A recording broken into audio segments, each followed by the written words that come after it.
est-ce que tu peux parler de l'apprentissage du français, du japonais, comme tu veux, ton expérience? Merci. À propos de l'apprentissage des langues, j'ai commencé véritablement au lycée avec le français. C'était un peu compliqué. À l'époque, le lycée a licencié un prof et l'a remplacé.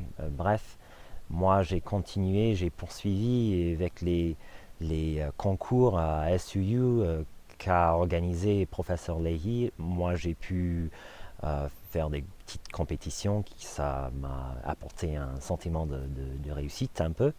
Au fur et à mesure, quand j'ai commencé à l'université, j'ai poursuivi dans les départements de français.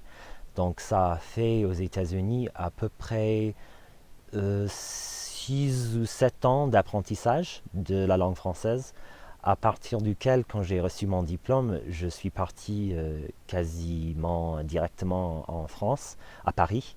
Et là, c'était vraiment une expérience par immersion. Moi, je me suis tâché d'habiter chez les Français, dans des familles françaises au départ. J'ai eu la bonne chance d'habiter avec une femme qui travaillait comme pédagogue euh, chez les étrangers. Et elle m'a apporté pas mal au niveau idiomatique, les expressions françaises, le français courant.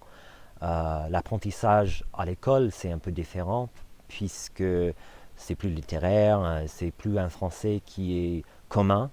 Le français, comme toutes les langues, c'est une langue qui se parle et qui change tous les temps. Et surtout peut-être en France, où il y a beaucoup d'influences nordiques, méditerranéennes, asiatiques, américaines. Et du coup, moi j'ai poursuivi aussi, ça fait 4 ans que j'étais par immersion dans le français, en travaillant et en étudiant. Ensuite, je me suis aussi donné comme un passe-temps ou un hobby, j'ai commencé à étudier le japonais. Et j'étudie le japonais en français avec des pédagogues qui nous donnent des leçons en français. Et du coup, ça me donne aussi une autre point de vue sur le français. Voilà.